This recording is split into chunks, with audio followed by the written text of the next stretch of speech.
Benvenuti a 5 giorni sui mercati, edizione speciale dedicata alla vera storia di uno dei più importanti conglomerati industriali del nostro paese e del panorama mondiale. È la storia del gruppo Ferruzzi, una delle più emblematiche e controverse vicende dell'economia italiana, culminata nella dissoluzione di una realtà industriale che oggi avrebbe potuto essere protagonista globale nei settori chiave dell'agroindustria e dell'energia verde. Un sogno che purtroppo non ha mai visto la luce. Dunque un'opportunità mancata di un'Italia che 30 anni fa ha distrutto la possibilità di un futuro forse migliore. Una storia che però oggi ritorna in primo piano con il libro La caduta di un impero, 1993, Monte Edison, Ferruzzi, Enimont, attraverso le rivelazioni di chi ha vissuto in prima persona i successi e i lati oscuri di un'epopea industriale, finanziaria e politica che ha avuto riflessi sul destino di tutto il nostro sistema paese fino ai giorni nostri. Abbiamo l'onore di avere con noi due protagonisti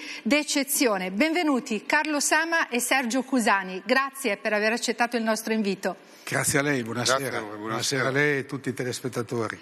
Carlo Sama, manager da sempre a fianco e parte della famiglia Ferruzzi, lo ricordo ex braccio destro di Raul Gardini, ha guidato la Ferfi in Monte Edison negli anni più difficili del dissesto finanziario e attualmente è un imprenditore di successo nel settore agroalimentare con importanti attività innovative in America Latina. Sergio Cusani, noto per essere stato l'intermediario di fiducia di Serafino Ferruzzi e poi di Gardini, uomo simbolo dell'inchiesta Enimont, da oltre 20 anni fortemente impegnato nel sociale e no profit.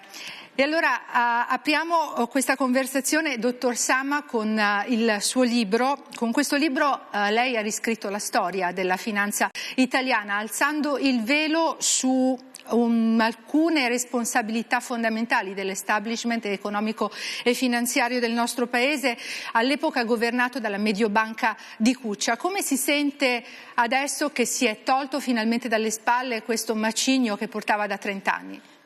Beh, non è che mi sia alleggerito, perché il peso di questa vicenda, questa drammatica vicenda, credo che mi accompagnerà fino alla fine della mia vita, quindi non è che mi sia tolto un peso. Anzi, le dirò il contrario, perché dal momento che poi siamo stati impegnati, mia moglie ed io, insieme ai familiari di mia moglie, in un processo lunghissimo che è durato più di 8 anni, a quell'epoca abbiamo pensato solo a difenderci. Poi, per scrivere il libro, mi sono dovuto rileggere o leggere per la prima volta tutto quello che avevano detto e scritto in quegli anni. E quindi è stato doppiamente faticoso, però era assolutamente necessario. Lo dovevo fare perché sono vecchio, perché ho 3 figli meravigliosi, ma ho ho 4 nipoti altrettanto meravigliosi, e quindi l'idea di potergli raccontare in prima persona quella che è stata la storia della famiglia è stata la molla che mi ha fatto scrivere questo libro. È una grande opportunità per tracciare il quadro dell'economia e del sistema finanziario del nostro paese, che anche oggi è sicuramente in un momento di grande fermento. Un libro della verità dove lei, dottor Cusani, è un personaggio chiave di tutta la storia, come è noto Ferruzzi Enimont. Cosa vi ha unito maggiormente nel ricostruire dopo 30 anni le dinamiche finanziarie e politiche di quegli anni? Di fare un po' di chiarezza, di esplicitare come funziona il sistema, quello che è successo, perché quello che è successo per questo grande gruppo è stato qualcosa di incredibile e allora non si poteva parlare. Qualunque cosa si diceva a quei tempi eri messo da parte e quindi abbiamo dopo 30 anni trovato il tempo mentale e il desiderio di fare un po' di chiarezza e raccontare le cose come sono andate veramente. Ce n'era molto bisogno, un'operazione di trasparenza che naturalmente è un compito gravoso, anche perché, come sappiamo, non è mai facile raccontare la verità, no? In Italia, dottor Sama. Nella vincente introduzione di sua moglie, Alessandra Ferruzzi, mi ha colpito un passaggio perché viene fatto un paragone da brividi. Ferruzzi come Lehman Brothers, quindi Mediobanca e Mani Pulite decisero di far fallire l'azienda industrialmente solida per una serie di motivi, ma qual è il motivo preciso? Perché avevamo delle quote di mercato mondiale, perché hanno approfittato della debolezza di una famiglia che in quel momento aveva delle problematiche abbastanza importanti da risolvere. Il dottor Gardini, dopo l'insuccesso, fra virgolette, l'insuccesso di Enimont, che da un certo punto di vista non poteva che essere scontato, decise, così con il suo carattere, con la sua irruenza, di fare qualche cosa di ancora più eclatante e ancora più grande di quello che si potesse immaginare. E mise a punto questo progetto di ripartizione del capitale per numero di figli, che fu qualche cosa ovviamente che non fu ben visto dalla famiglia, e questa è la ragione vera poi che portò alla divisione. Una divisione molto difficile per l'affetto che i familiari nutrivano gli uni per gli altri, anche perché Rao Gardini è stato un po' come, non dico il padre, ma comunque il fratello maggiore degli azionisti Ferruzzi. Dei Ferruzzi, è entrato in casa loro che non aveva ancora 20 anni, quindi era come un fratello maggiore. I Ferruzzi si rivolgevano a lui per qualsiasi cosa, per comprare la macchina, per comprare la barca, per qualsiasi cosa. Gardini era centrale alla vita della famiglia, quindi la divisione è stata molto dolorosa. Una divisione che poi ha comportato un esborso finanziario dalla Serafino Ferruzzi, che è la holding che stava soprattutto in comparto industriale, che è stata enorme.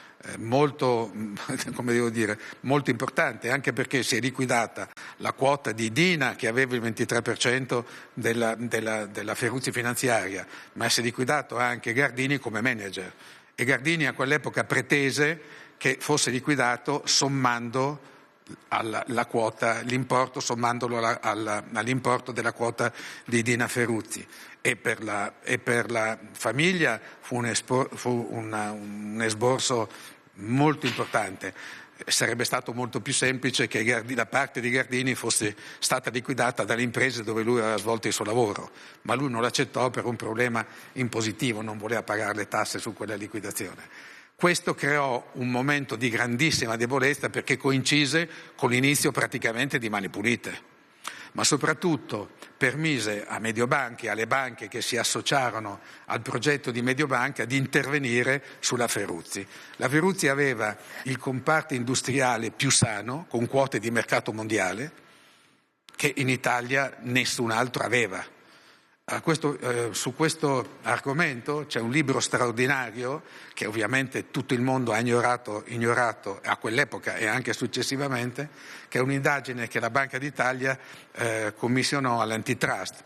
Poi il libro è stato editato dalla Presidenza del Consiglio dei Ministri, all'epoca credo che fosse D'Alema, dove lì è raccontata tutto il tessuto industriale di quegli anni in Italia, dell'Italia. Quindi si parla della Fiat, si parla dell'Olivetti, si parla ovviamente di Ferruzzi di Montedison, ma basta leggere quello per capire quanto fosse sano il tessuto industriale del gruppo Ferruzzi. E quindi è stato come un attacco a Forte-Apache, nel senso che si è preso il gruppo Ferruzzi come capro espiatorio, approfittando appunto di tutto questo clima incredibilmente drammatico, tragico di Mani Pulite. Questa è la sintesi. E proprio per scrivere il libro, leggendo i verbali dei comitati esecutivi delle banche, leggendo i verbalini scritti a mano in Mediobanca, si legge benissimo quello che è successo, cioè un vero e proprio, il termine è orribile, espianto di organi. Certo. Gli organi è una metafora orribile, però ahimè è un tema molto attuale nel mondo, soprattutto in Sud America, però corrisponde, perché le quote di mercato del gruppo Ferruzzi, come dicevo, erano quote di leadership sia a livello europeo che a livello mondiale. Cito il polipropilene, che aveva il 13% all'epoca del mercato mondiale, o lo zucchero, gli amidi o la soia, e quindi erano il cemento, l'energia. Il gruppo Ferruzzi era veramente qualche cosa di straordinario.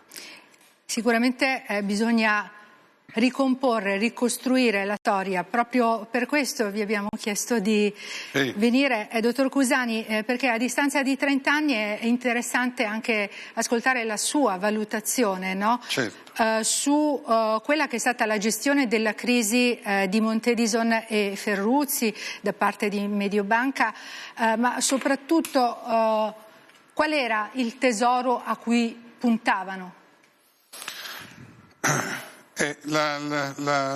C'è un momento emblematico proprio nel 93, siamo proprio nel cuore della fase storico-politica, quando esce sui giornali un'intervista del procuratore capo di Milano, dottor Borrelli, che lancia questo messaggio: abbiamo acceso un faro su Mediobanca. Questa frase qui fu presa con panico dal sistema finanziario, in particolare che ruotava intorno a Mediobanca. Tanto è vero che mentre fino a quel momento Mediobanca aveva scelto come nuovo presidente della Montedison un grande banchiere del credito italiano, cambiò subito idea e scelse di puntare su un avvocato, il professor Guido Rossi, che aveva un importante rapporto con la Procura di Milano. Questa frase qui fece capire a Mediobanca che bisogna mollare un osso alla Procura di Milano, dargli in pasto qualche cosa. E la scelta cadde sul gruppo Ferruzzi. Il gruppo Ferruzzi usciva indebolito dalla rottura del rapporto familiare con Raul Gardini. L'esborso di cui ha parlato Carlo Sama fu di base 505 miliardi all'epoca di lire, più altre cose, più la Coppa America, più altre spese, e in più si era indebolito perché Raul Gardini si era fatto dare la procura totale dalla famiglia, quindi poteva fare davvero quello che voleva. E in più gestire anche il patrimonio estero che gli aveva lasciato Serafino Ferruzzi. Serafino Ferruzzi all'estero aveva un patrimonio enorme. Questo prima del divorzio, diciamo. Certo. Quando era morto Serafino il dottor Ferruzzi aveva lasciato un patrimonio enorme, sia di liquidità in gran parte, che si poteva stimare intorno ai 1.200 miliardi. All'estero. All'estero. Perché lui era autorizzato a lavorare perché era un trader e quindi vendeva e comprava estero su estero. Allora, questo patrimonio che era la riserva familiare è stato prosciugato col tempo, perché tra l'altro attraverso un'operazione che forse magari ne parliamo dopo, la speculazione sulla soia al mercato di Chicago, è costata, non si sa ancora quanto è costata, ma è costata quasi 1.000 miliardi di all'epoca. E in più tante altre cose che sono successe. Quindi era il gruppo, nella scelta in Mediobanca c'è tanti soggetti da scegliere, deve scegliere uno, fa l'analisi, diciamo così, dice questo è quello combinato peggio.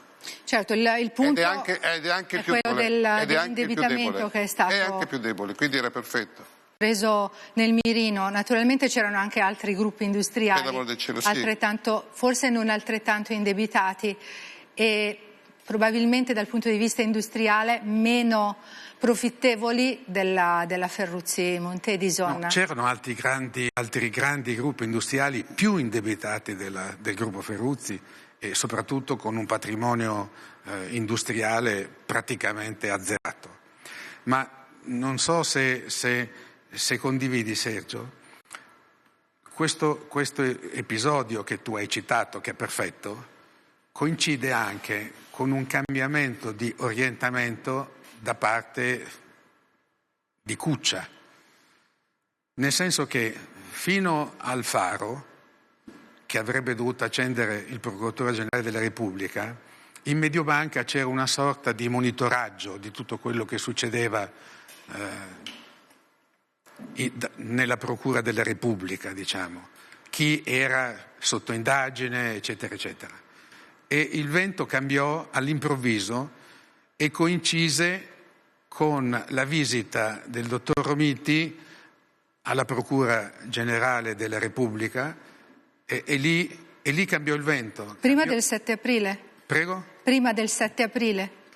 Non ricordo esattamente la data, ma direi che è prima del 7 aprile. Il 7 aprile lei ebbe un incontro in via Filodrammatici piuttosto drammatico, sì. ma ne parliamo. Prima del 7 aprile, assolutamente sì.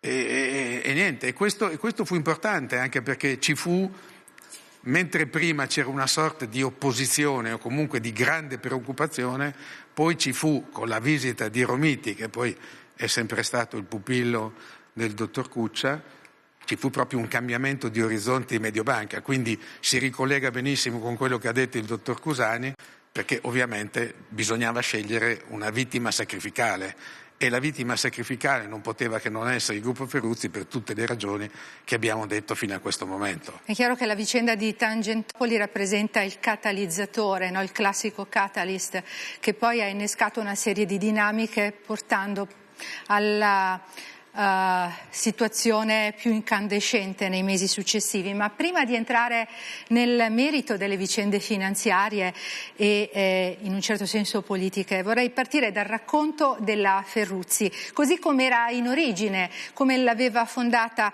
Serafino Ferruzzi, che la trasformò in un impero agricolo mondiale.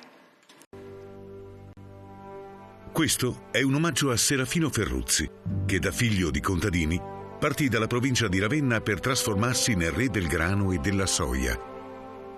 La comunità imprenditoriale mondiale lo annovera tra gli imprenditori più innovativi e progressisti a livello commerciale per aver creato un'azienda agricola intercontinentale da 1 milione di ettari, suddivisi tra Europa, America del Nord e America del Sud. La sua vita fu un'avventura straordinaria che ebbe inizio negli anni della gioventù, quando forniva consulenze ai granai di Bologna e Milano e muoveva i primi passi nel commercio dei cereali e nella trasformazione industriale.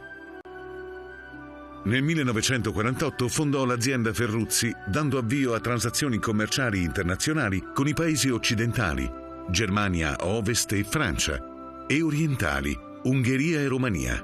In seguito, con la costituzione nel 1962 della Compagnia Emiliana de Exportación a Buenos Aires, arrivò a competere con le 5 sorelle del grano, Carahil, Continental Grain, Dreyfus, Bunge e Granac. Il coraggio, l'impegno, la determinazione e la lungimiranza di Ferruzzi lo portarono a sviluppare una strategia che permise al gruppo di ottenere le materie prime direttamente dalla fonte di produzione negli Stati Uniti e in Argentina, spezzando l'oligopolio delle 5 sorelle nel traffico commerciale internazionale. Il gruppo Ferruzzi acquisì così una rilevanza mondiale. La sua presenza in America si consolidò con la sede di Chicago, la costruzione nel 1964 dell'elevatore di grano del fiume Mississippi a New Orleans e della flotta fluviale Ferriver, dei silos a Myrtle Grove alla foce del Mississippi e l'acquisto di aziende agricole nella Carolina del Nord e in Louisiana, oltre alla partecipazione in American Bank. Le tecniche di bonifica dei terreni portate avanti dagli esperti del Ferruzzi nella Carolina del Nord sono altamente innovative, a ridotto impatto ambientale e pianificate in collaborazione con il governo degli Stati Uniti e le università. Queste tecniche porteranno al conferimento da parte del Congresso degli Stati Uniti del diploma al merito allo stimato amico Livio Ferruzzi. Le iniziative industriali del gruppo Ferruzzi, grazie alle idee di Serafino Ferruzzi, si svilupparono poi nel settore del cemento e del calcestruzzo con l'aumento delle importazioni, il lavoro dell'impressionante flotta commerciale italiana e gli investimenti produttivi per ottimizzare il processamento di oli vegetali, soia Ravenna, Italiana Oli e risi, e per la costruzione del primo frantoio nazionale a Ravenna, oltre che per la realizzazione di nuovi impianti a Porto Marghera e in America Latina. Senza dimenticare l'acquisizione di Eridania, il principale produttore di zucchero in Italia. Per capire chi è stato il nostro fondatore, basta ricordare il saluto degli operatori della borsa di Chicago, che all'ingresso di Serafino Ferruzzi, nella loro sede, interrompevano le loro attività con il suono della celebre campanella, in omaggio al re della soia. Allora, innanzitutto ringrazio il dottor Sama per questo magnifico contributo. Sono io che ringrazio lei per averlo trasmesso, perché questo è un capolavoro del dottor Serafino Ferruzzi. Essere riuscito a realizzare tutto questo.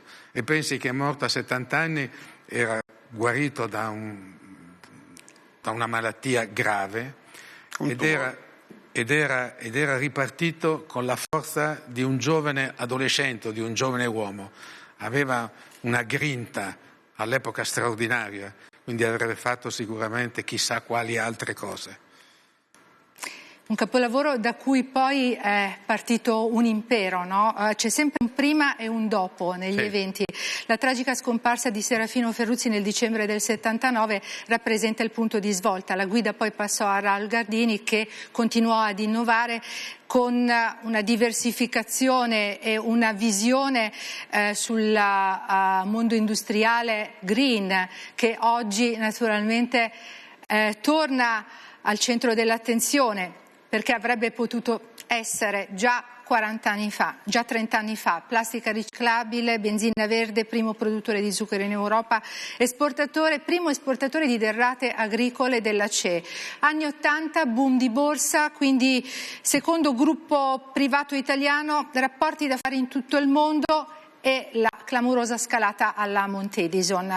Era il periodo 85-87, ho fatto il sunto. Con questa operazione entraste definitivamente nell'orbita di Mediobanca. Ecco, questo è un altro elemento. Come andarono le cose in quegli anni? Dottor Sama. Allora, innanzitutto vorrei ritornare un attimo sul fatto del dottor Serafino Ferruzzi, che in tema di verde, fra virgolette, di tutto quello che sono le attività, diciamo, nel rispetto ambientale, fu sicuramente anche in questo campo un pioniere, perché per esempio c'è stata un'immagine bellissima di Open Ground e anche il riconoscimento a Livio Ferruzzi, che è stato il suo braccio destro nella gestione di circa 1 milione di ettari divisi in 3 continenti. È una delle opere idrauliche più importanti del mondo, sicuramente degli Stati Uniti, ma gli Stati Uniti, come lei sa, sono il primo paese, diciamo, agroindustriale, agricolo del pianeta, quindi senza ombra di dubbio gli va riconosciuto ovviamente questa sua predisposizione, ma soprattutto questa sua sensibilità. Sì, è vero, il dottor Gardini ha avuto una prima fase che è quella di aver, come dire, continuato sulle orme sulle orme del dottor Serafino Ferruzzi. Già tracciate. Implementando quello che era il settore agroindustriale. Ed è stato forse, e quello è arrivato fino ai 3/4 degli anni '80, come lei, dottoressa, aveva detto. E questo è stato il periodo migliore di Raul Gardini, senza ombra di dubbio. E poi, ahimè, anche con il senno del poi, perché poi io l'ho vissuta anche in diretta, c'è stata l'acquisizione della Montedison, che è iniziata con una certa improvvisazione, raccontando le cose come devono essere, perché il dottor Cuccia avvicinò il dottor Gardini, che fece parte di una sorta di patto di sindacato dove il gruppo Ferruzzi aveva circa l'1,3% delle Montedison. E a questo punto il dottor Gardini volle aumentare quella quota ed era anche, tutto sommato, poteva anche essere una scelta da condividere. Però, c'è un però, perché nel senso che quando andammo dal dottor Maiocchi, che era l'agente di borsa, e lui dette l'ordine di comprare azioni Montedison, dette l'ordine di comprare a mani basse tutte quelle che venivano, non immaginando che a mezzogiorno avevamo comprato il 14,5% delle Montedison che dovevano essere comprate.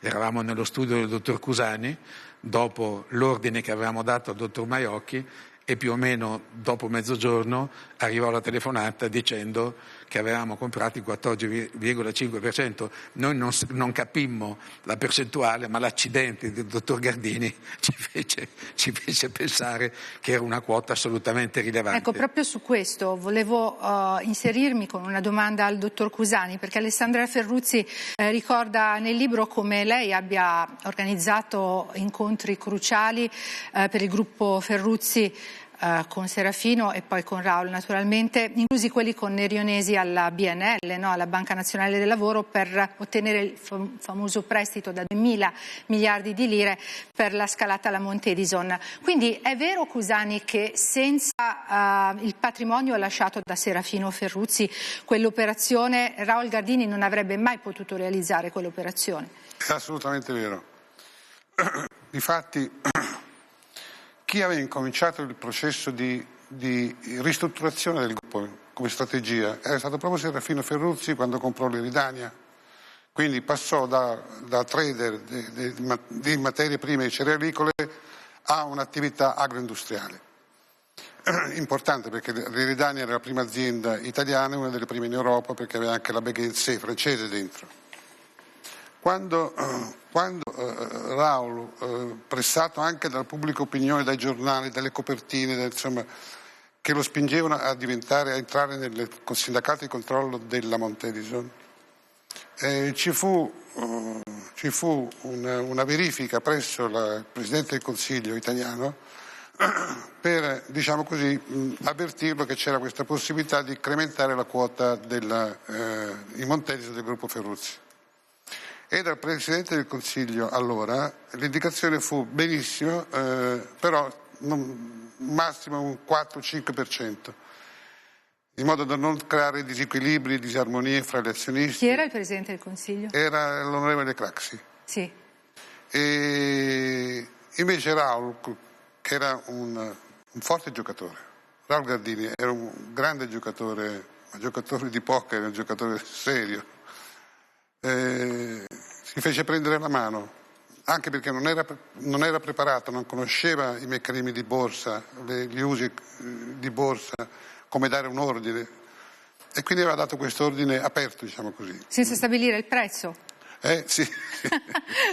Esatto. Quindi, come diceva il dottor Sama, un po' improvvisata come scalata all'inizio. Esatto, non organizzata, non pensata, perché non ragionata, non progettata, è un grande impulso, grande istinto.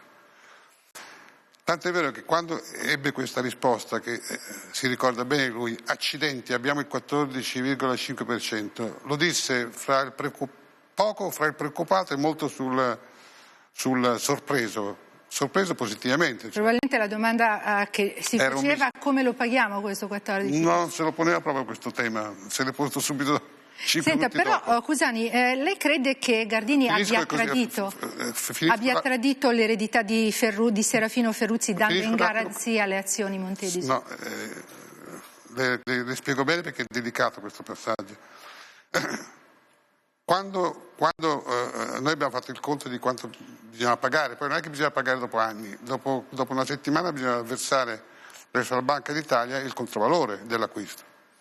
Allora ci preoccupavamo di organizzare, Carlo Sama subito organizzò un incontro con il Presidente della BNL e la mattina dopo, alle 7, alle 8, non mi ricordo, partì con Raul Gardini, andare dal Presidente Nesi e dirgli: abbiamo bisogno di 2.000 miliardi perché dobbiamo pagare. Li ebbero i 2.000 miliardi senza problemi, però oltre che lasciare le azioni Monte Edison a garanzia, Raul Gardini firmò un impegno come Presidente con tutti i poteri che aveva chiesto e ottenuto dalla famiglia, quindi mise a garanzia il gruppo Ferruzzi. Quindi qualunque cosa fosse successa, in teoria, il sistema bancario poteva pigliarsi il gruppo Ferruzzi. Quindi c'era una firma comunque? Ci picchia, certo che c'era una firma. E questa fu la cosa impegnativa, perché 2.000 miliardi era l'inizio dell'operazione, perché dal 14,5% piano piano ha comprato la quota di Varasi, la quota di altri imprenditori, la quota degli ingegneri De Benedetti, e quindi altri soldi sono stati spesi in mare. Quindi alla fine quanto è costata l'operazione? Non si sa. Una parte, sì, è difficile fare oggi il calcolo di quello, perché poi dopo nella Montese furono conferite delle attività anche della Ferruzzi, si cercò comunque di trovare una soluzione finanziaria, ma questo appesantì enormemente il gruppo e da lì nascono tutti i problemi. Certo, dottor Sama, quindi nell'87 eravate comunque i padroni, no, della chimica italiana, della Monte Edison, un passo iniziale per un piano più ampio, perché il sogno di Gardini era quello di controllare la Enimont, quindi di fare il matrimonio con il gruppo Eni, passando poi sopra il controllo pubblico si è innescato un cortocircuito, e quindi quando Eni poi chiese 2.805 miliardi di lire come contropartita per acquisire l'intero colosso, naturalmente ci furono degli sviluppi definitivi, no? La fine del sogno, in sostanza. Enimont, lei in quel periodo entrò in scena, esattamente nel 1991 prese in mano le redini del gruppo. È così? Allora, la fine di un sogno, più che altro, direi, dottoressa Valerio, la fine di un incubo. Sì. Nel senso che ci sono stati almeno 3 anni di assoluto immobilismo, quindi si immagini le conseguenze all'interno del comparto chimico, ma anche all'interno del resto del gruppo. Lei mi ha chiesto quanto è costata la scalata della Mount Edison, non ho ancora fatto la somma, comunque una cifra spaventosa. Una cifra spaventosa, ma anche con una conseguenza drammatica, perché poi nel consolidato del gruppo Ferruzzi sono arrivati anche i debiti della Mount Edison, quindi l'indebitamento del gruppo Ferruzzi è cresciuto in modo esponenziale. Ecco, lei da quando prese in mano la situazione, cioè dal 91, dal giugno del 91, sì. Quando si rese conto esattamente della voragine del buco di bilancio? Allora, nel 1991 chi realmente mise la famiglia Ferruzzi con le spalle al muro furono i top manager del gruppo Ferruzzi. In realtà è sempre stata una leggenda il fatto che i Ferruzzi in un qualche modo avessero allontanato il dottor Gardini. Mai loro avrebbero avuto il coraggio, ma non è solo una questione di coraggio, è che c'era veramente un legame viscerale fra di loro. Quindi sono i top manager che ad un certo punto hanno detto, in particolare il dottor Arturo Ferruzzi, che voglio ricordare anche perché è scomparso 20 giorni fa all'improvviso, gli dissero: dottor Ferruzzi, così non si può continuare, quindi o voi prendete il coraggio a 4 mani, o altrimenti così non si può continuare. Pensi 3 anni di assoluti corticircuiti, diciamo così. A quel punto il dottor Gardini ovviamente fu liquidato. 505 miliardi, ci furono i miei cognati che mi chiesero di assumersi questa responsabilità, che le confesso era al di sopra delle mie possibilità manageriali e di conoscenza. Però c'erano anzi 2 grandi problemi. Il primo era che io avevo vissuto tutta l'esperienza professionale di Rao Gardini al suo fianco, quindi era quello che aveva più relazioni con tutto quanto il sistema del management e che conoscevo più o meno quasi tutto. Quello che non conoscevo era l'altra faccia della luna, che era il mondo del fiduciario, il cosiddetto fiduciario, quello che aveva sede e ufficio a Losanna e a Ginevra, che era stato il fiduciario di Serafino Ferruzzi e che aveva gestito quel patrimonio che poco fa ha ricordato il dottor Sergio Cusani, e poi successivamente, in virtù di un mandato irrevocabile che era stato conferito al dottor Gardini, ma il dottor Gardini non era il primo, diciamo, fra virgolette, procuratore. Il primo procuratore era il professor Schlesinger, che aveva incaricato il dottor Gardini di essere quello che avrebbe dovuto gestire tutto il comparto industriale del gruppo Ferruzzi. È un particolare di non poco conto. Allora le stavo dicendo che nel momento della divisione abbiamo anche saputo che il patrimonio del dottor Ferruzzi, quello a Losanna, si era dissolto, non solo che non si era dissolto, ma si era organizzato un sistema di back-to-back, sì, per poter permettere al dottor Berlini di triangolare con alcune aziende e con alcune operazioni che erano direttamente gestite e personalmente gestite dal dottor Gardini. Quindi c'era un problema ovviamente di sostituire il dottor Gardini, su cui avevamo investito 20 anni di ricorsi, di risorse, di appoggio incondizionato, quindi era il nostro rappresentante, quello che rappresentava indiscutibilmente tutta la famiglia, ma soprattutto c'era da gestire anche la patata bollente, diciamo, del fiduciario di Pino Berlini, e quindi mi fu chiesto di assumere questo ruolo che ho assunto, e sono diventato, come diceva un emerito professore della Bocconi, il Cireneo della famiglia Ferruzzi, quello che ha portato la croce in un certo senso, perché poi con il suicidio di Gardini tutto è ricaduto sulle mie spalle. Quindi lavorò su entrambi i fronti, no? Quindi sul fronte interno e sul fronte svizzero. A 360 gradi, ma sul fronte svizzero... Cioè a lei l'onere di sistemare un po' le cose, esatto, diciamo così. Ma tenga presente che sul fronte svizzero non abbiamo mai ottenuto un risultato, perché è di mia moglie e del sottoscritto un'azione di rendiconto che abbiamo avviato presso il Tribunale svizzero.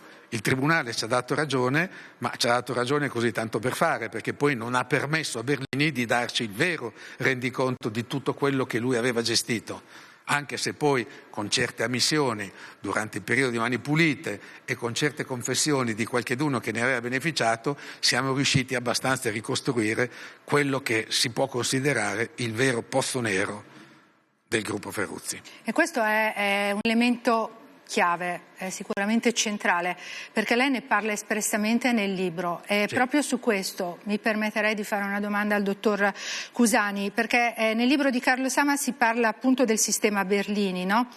In cui lei ebbe un ruolo centrale come intermediario della Ferruzzi, un sistema appunto, come spiegava il dottor Sama, basato sui fondi neri che venivano utilizzati sia per le tangenti sia per le operazioni aziendali. Era un sistema che funzionava?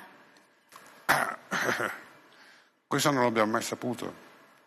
Certo che giravano tanti soldi, ma noi del sistema del back to back non ne sapevamo niente, almeno io personalmente non ne sapevo niente, ma neanche Carlo, perché fu un'invenzione. Lei sa come funziona il back to back, c'è la Monteggio che aveva un grande credito dal sistema bancario, mandava i soldi in una banca estera e mettendoli a disposizione del signor X, che poi era Pino Berlini. A garanzia di questo deposito che c'era all'estero, la banca estera finanziava chi decideva il signor X, che era Pino Berlini, per conto del dottor Gardini. Quindi erano soldi, un flusso enorme, centinaia di miliardi che giravano in questo modo. Quindi poi stavano le operazioni di perdita sulla soia a Chicago. Chi le ha pagate quelle perdite? Una piccola parte l'ha pagata l'azienda Montedison e il gruppo. La maggior parte l'ha pagata la famiglia Ferruzzi, dai fondi che aveva lasciato il Serafino Ferruzzi all'estero. Perché questo? Perché io ricordo benissimo che eravamo presso la sede del Messaggero a Roma, di cui l'amministratore delegato era Carlo Sama. Arrivò la notizia di questa perdita enorme sul Chicago Board of Trade, che che poi è risultata mettendo insieme diverse informazioni che abbiamo raccolto anche per esempio dal vostro giornale Milano Finanza, che si avvicinava, superava i 1.000 miliardi. Io ho letto una relazione in occasione dell'audizione dell'allora presidente Consob Berlanda, no, in Parlamento, sì. Dove si parlava di un indebitamento a carico della Ferfin addirittura per questa operazione al Chicago Board of Trade di 4.000 miliardi. Non si è mai saputo, perché è un documento che la Commissione federale americana ha mandato alla Consob e non si è mai riuscito ad averlo questo documento. Non penso che fossero 4.000 miliardi, era secondo me di meno. Dalla revisione che poi fece la Deloitte e da altre informazioni risultava comunque superiore ai 1.000 miliardi. Comunque è un'operazione del 1989, esatto. Che poi si è trascinata, no, come onere. Si è chiusa 3 anni dopo. Certo. Ecco. Quindi stavo dicendo, ho perso il filo. Sì, e quindi c'era il sistema Berlini fungeva anche da canale per questo tipo di operazioni. Assolutamente, ma il sistema Berlini di cui si sapeva poco. Le faccio un esempio per capirci.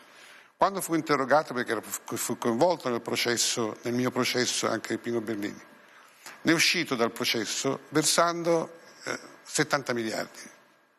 Era un impiegato che aveva il suo bello stipendio, ma un impiegato che ha 70 miliardi di risparmi da versare alla procura, erano soldi della famiglia e ne è uscito completamente lui. Quindi c'è tutta una parte buia, nera della vicenda, di cui la famiglia non sapeva assolutamente niente. Si erano affidati... E neanche lei? No, assolutamente no. Certo. Si erano affidati assolutamente di questo fiduciario che era un funzionario di banca, di una piccola banca dell'Emilia Romagna, al quale Serafino Ferruzzi aveva dato fiducia e l'aveva mandato in Svizzera a gestire la parte, diciamo così, estera, perché lui le operazioni estero su estero poi le lasciava all'estero per comprare le aziende americane, sudamericane, quindi questa è stata una vicenda terribile, perché quando poi sono stati problemi la famiglia puntava su questa risorsa che aveva lasciato il padre, sì, per cercare di sanare la situazione. Quando è che Mediobanca ha tirato il colpo? Quando ha saputo, grazie a alcune confidenze di un dirigente della Ferruzzi, quando ha saputo che all'estero non c'era più niente, che si era bruciato tutto. Allora lì è stato il colpo finale. Mediobanca, quando ha deciso chi mollare al faro, al famoso faro richiamato dal dottor Borrelli, ha scelto il gruppo che in quel momento era il più debole. Certo, il più vulnerabile. Perché non c'era neanche questa riserva sulla quale loro puntavano. Ecco, eppure stiamo parlando, pensate, di un gruppo che aveva in attivo circa 20.000 miliardi di fatturato al bilancio del giugno del 93 che lei aveva presentato all'Assemblea degli azionisti, dottor Sama, un gruppo che aveva 8 società quotate in borsa. Montedison era quotata su più mercati. E poi c'era tutta la parte della fondiaria, altre 8 società quotate che però non rientravano nel consolidato. Un motore industriale che produceva un cash flow importantissimo, che era inutile. Ho letto appunto che c'erano oltre 1.000 miliardi di utile, no? Certo. Nei bilanci a fine 92. Nel 92 inizia però anche il suo tango con Enrico Cuccia. E il colpo di grazia arriva appunto in quella riunione in via Filodrammatici del 7 aprile del 93. Che cosa è successo dopo esattamente? Perché Mediobanca fece uscire un articolo a giugno del 93 in cui si parlava di 31.500 miliardi di esposizione della Ferruzzi. Come si comportò con lei Enrico Cuccia e appunto poi come funzionò questo esproprio di cui le parla nel libro? Cercando di essere sintetico, ci fu una fase del mio rapporto con il dottor Enrico Cuccia che fu, devo dire, buona. Perché questo? Perché io, quando assunsi il ruolo di amministratore delegato alla Ferruzzi Finanziaria, mi occupai in primis della fondiaria. Perché mi occupai della fondiaria? Perché Camillo De Benedetti, poco prima di morire, mi raccontò che il dottor Gardini gli aveva fatto versare attraverso il fiduciario estero nostro, quindi il signor Berlini, quello che diceva poco fa il dottor Cusani, circa 320 miliardi di lire, che avrebbe dovuto utilizzare per entrare nel progetto di ripartizione del capitale, diciamo, che aveva modificato di fronte alla indisponibilità dei fratelli Ferruzzi di assecondarlo in quel progetto nella prima, diciamo, elaborazione. Allora io, Camillo De Benedetti, con molta franchezza, così come sto parlando con lei, gli chiesi se era disposto a restituirci quei denari che erano i nostri. Se no, ma non li posso restituire perché li ho investiti, i problemi, la gaicia, eccetera. Però mi disse: ti darò qualche cosa di grande valore, perché ti darò l'1% in modo tale che tu sarai l'ago della bilancia per il controllo della Ferruzzi, della fondiaria. E quindi questo fu un legame che ovviamente fece da collante, anzi il collante con Cuccia, che è sempre stato molto, come devo dire, attento alle vicende di Fondiaria. E questa fase è continuata più o meno fino al marzo del 1990. Sarebbe tanto da dire. Davvero, purtroppo i tempi sono ridotti. Abbiamo finito? Quasi finito, perché volevo concludere con il ricordare la svalutazione. Questa la svalutazione, esatto. La svalutazione del valore nominale delle azioni da 1.000 a 5 lire. Esatto, no? Esatto. E poi questo fu l'inizio. Esatto. No, quello è stato proprio il tracollo. Il tracollo che segnò poi l'inizio di tutta la fase di ristrutturazione guidata da Enrico Bondi, no? No, la ristrutturazione non è mai avvenuta, mai. Non è mai successo. Adesso gliela racconto in 3 parole. Ce la fai in 1 minuto? Sì, spero di sì. Mi dica quando devo cominciare. Vada. Posso dare come consulente tuo una indicazione? Prego. Di non usare ristrutturazione ma liquidazione. Allora, certo. Cosa successe?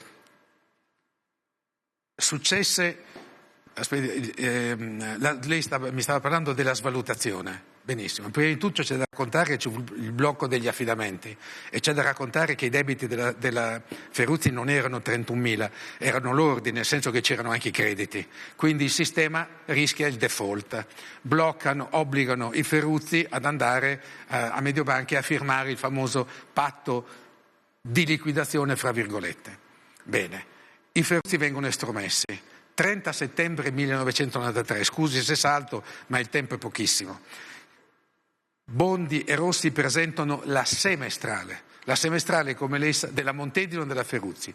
1 gennaio 93, 30 giugno 1993. La mia semestrale è mia e degli altri. Se lei la va a leggere, tutti i settori sono in attivo. Il risultato l'ha detto lei poco fa, quindi il sistema era assolutamente sanissimo. Quello è stato lo strumento organizzato da Cuccia e dai suoi, fra virgolette, alleati per espropriare i Ferruzzi. Una sola cosa, l'Edison, una sola rivalutazione dell'Edison avrebbe risolto tutti i problemi di tutto il gruppo Ferruzzi. Quindi è stata una vera e propria liquidazione, o meglio un vero e proprio esproprio. Non so come ringraziarvi per aver condiviso con noi tutte queste informazioni e con il nostro pubblico di Classi NBC. Ricordo ancora il libro La caduta di un impero. Carlo Sama, grazie, molte grazie davvero, e grazie di cuore anche a Sergio Cusani. Grazie a lei. Per essere stati con noi.